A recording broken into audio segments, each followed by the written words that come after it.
नमस्कार. साहित्य ग्रुपवर मी सुजाता गंगातीरकर आपलं पुन्हा एकदा स्वागत करते. साहित्य ग्रुपमध्ये छोट्या छोट्या कथा, कधी सामाजिक लेख, भौगोलिक लेख, ऐतिहासिक, आध्यात्मिक किंवा सार्वजनिक असे वेगवेगळे छोटेसे लेख टाकण्याचा प्रयत्न करते आहे. आणि अर्थात तुमची पावती, प्रोत्साहन याची अपेक्षा पण करते आहे. ज्यांना सहजासहजी वाचायला जमत नाहीये, कारणं खूप असतील. कधी कामात वेळ जातोय, कधी ऑफिसला जाताना ट्रॅव्हलिंगमध्ये वेळ जातोय, किंवा काही लोक वृद्ध स्थिती असल्यामुळे वाचू शकत नाहीयेत.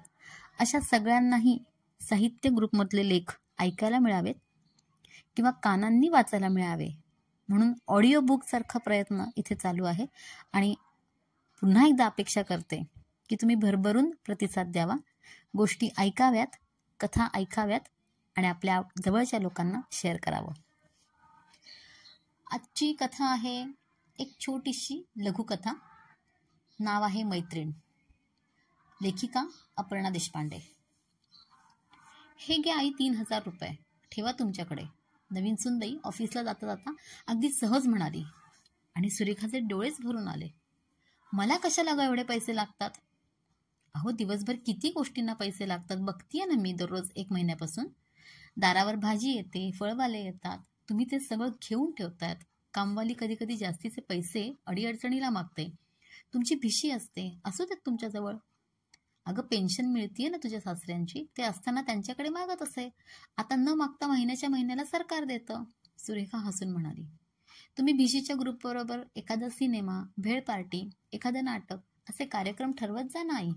जरा मोकळं व्हा. किती वर्ष आता घरात बसणार आहात?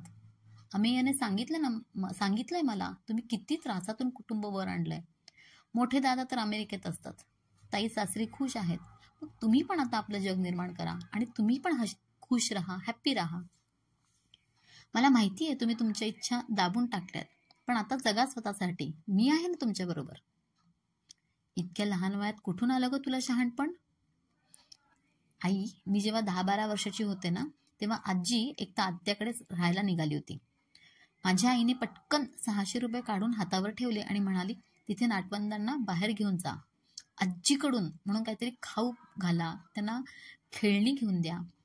आणि त्यावेळेला माझी आजी आईच्या गळ्यात पडून अगदी गदगदून रडली होती. एवढे पैसे कधी मोकळेपणाने खर्चच केले नाहीत ग, असं आजी म्हणाली. आणि तेव्हापासून आजी आणि आई जिवलग मैत्रिणीच बनल्या. आई, मला माहिती आहे घरचे खटले सांभाळायला तुम्हाला तुमची पोस्ट ऑफिसमधली नोकरी सोडावी लागली. खूप वाईट वाटलं असेल ना? किती मन मारावं लागलं असेल.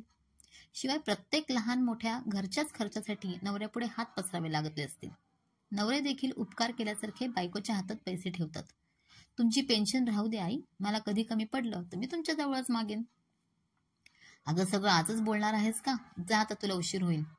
बोलू द्या आई मला, हे मी माझ्या समाधानासाठी करतेय. आई म्हणते की 18 तास घरात राबणारी बाई कधी कोणाला समजतच नाही. तू मात्र तुझ्या सासूच्या कष्टाची कायम जाणीव ठेव. प्रेम पेर, प्रेमच उगवेल. कारण म्हणतात ना, जे पेराल तेच उगवेल.